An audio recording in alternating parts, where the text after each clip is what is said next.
रामकृष्ण हरी मंडळी श्री स्वामी समर्थ धनत्रयोदशीच्या दिवशी यमदीपदान केलं जातं, परंतु बऱ्याच जणांना यमदीपदानाविषयी बरीचशी माहिती नाही। तर आजच्या व्हिडिओमध्ये अशाच पडणाऱ्या प्रश्नांवरती उत्तरे पाहणार आहोत।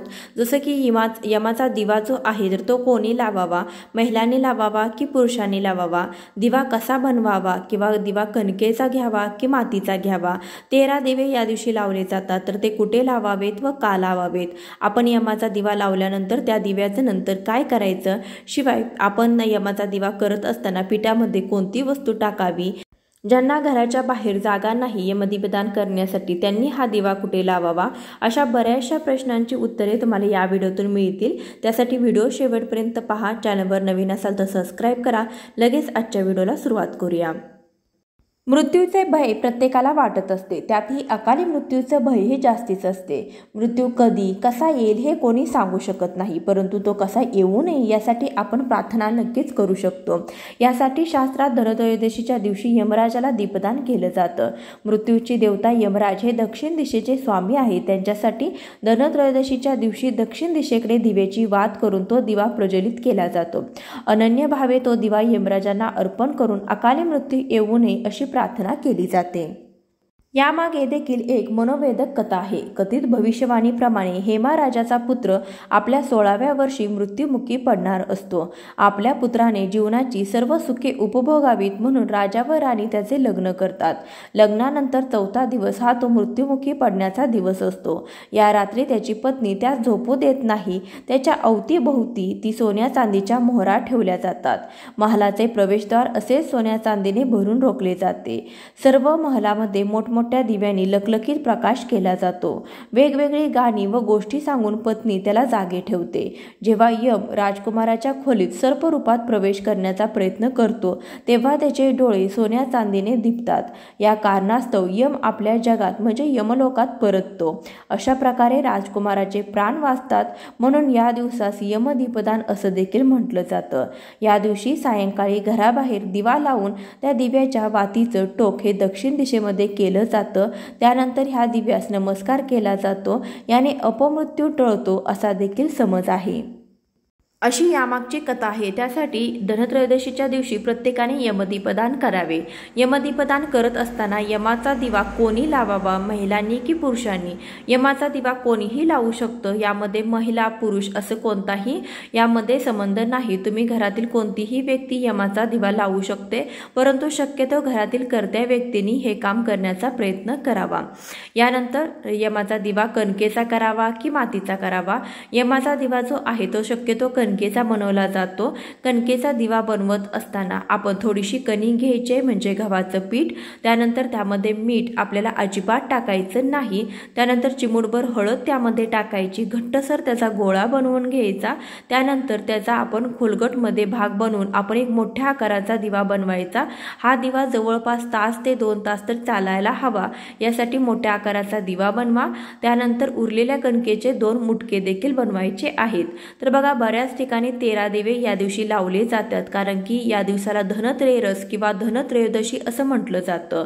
तर 13 हा अंक का, तर धन म्हणजे वैभव आणि 13 म्हणजे 13वी तिथी, तर त्याला धनत्रयोदशी म्हणजे धन म्हणजे द्रव्य आणि त्रयोदशी म्हणजे 13वी तिथी, यासाठी असं नाव आहे। त्यासाठी या दिवशी 13 पटीने आपण जे काही काम करतो तर त्याचं पुण्य आपल्याला मिळत असतं। त्यासाठी 13 या संख्याला अनन्यसाधारण असं महत्त्व आहे। त्यासाठी या दिवशी 13 दिवे देखील प्रज्वलित केले जातात।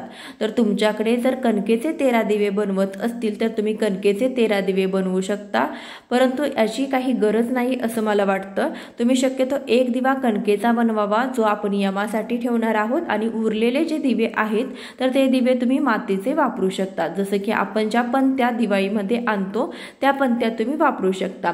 एकत्रित काय, तर आपण यमदीपदान म्हणजे धनत्रयोदशीच्या दिवशी जे काही आपण दिवे लावणार आहोत तर त्याची संख्या 13 असावी। आपल्या घरामध्ये आपण दिवे लावत असताना जवळपास एवढे दिवे आपल्याला लागतातच। तर ते 13 दिवे कुठे कुठे लावायचे, तर पहिला जो दिवा आपण कणकेचा बनवलेला आहे तर तो आपण आपल्या मुख्य प्रवेशद्वारावरती लावायचा आहे। तो कसा लावायचा, तर पहिल्यांदा मी तुम्हाला यमदीपदान कसं करायचं ते सांगते। तर कणकेचा दिवा मी अगोदर सांगितलं त्या प्रकारे बनवून घ्या। त्यानंतर तुम्ही एखाद्या तामणामध्ये, पत्रावळीमध्ये किंवा कागदावरती ठेवला तरी देखील चालेल। दिव्याला खाली आसन असावं म्हणून थोड्याशा अक्षता ठेवा किंवा एखाद्या झाडाचं पान ठेवा, जसं की विड्याचं पान ठेवू शकता किंवा एखाद्या झाडाचं पान, पिंपळाचं पान ठेवू शकता। त्यावरती तुम्ही हा दिवा ठेवायचा आहे। तुम्हाला सजावट करायची असेल तर सजावट करू शकता।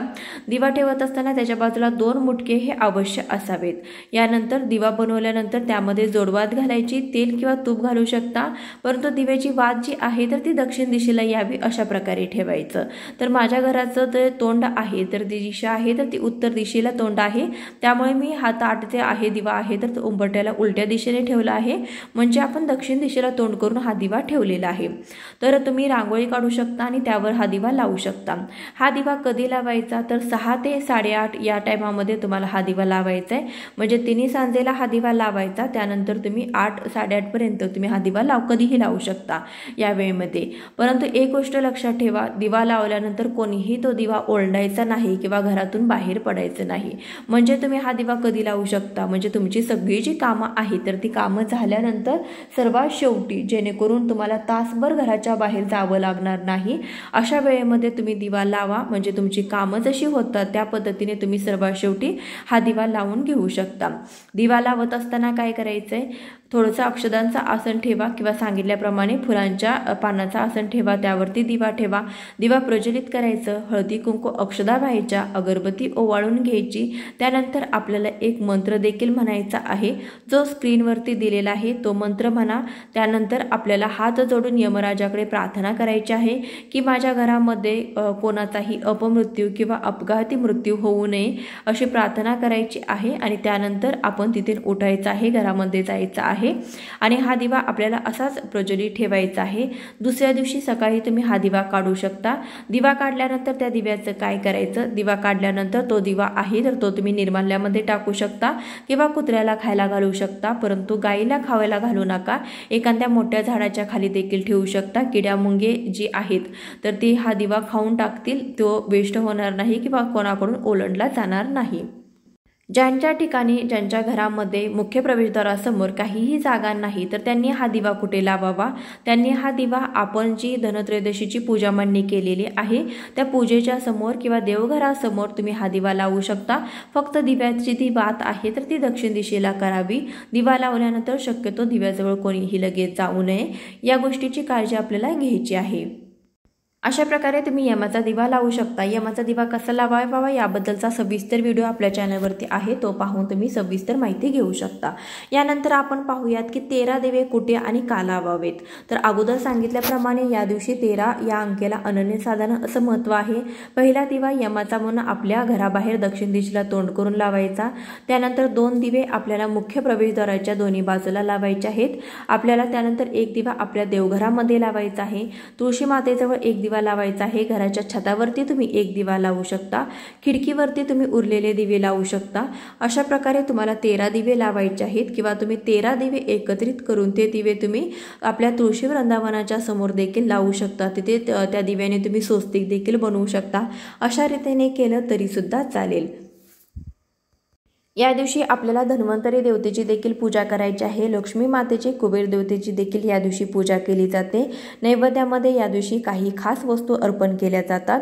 धनत्रयोदशीची पूजा नेमकी कशी करावी याबद्दलचा सविस्तर व्हिडिओ आपल्या चॅनलवरती अपलोड झालेला आहे, तो तुम्ही पाहून धनत्रयोदशीची पूजा करू शकता। आजच्या व्हिडिओमध्ये बरीचशी माहिती देण्याचा प्रयत्न केलेला आहे। व्हिडिओ आवडला असेल तर जास्तीत जास्त लोकांपर्यंत शेअर करा। चॅनलवर नवीन असाल तर नक्की सबस्क्राईब करा। भेटूया अशाच एखाद्या व्हिडिओसोबत, तोपर्यंत श्री स्वामी समर्थ। माझ्याकडून तुम्हा सर्वांना दिवाळीच्या खूप खूप शुभेच्छा।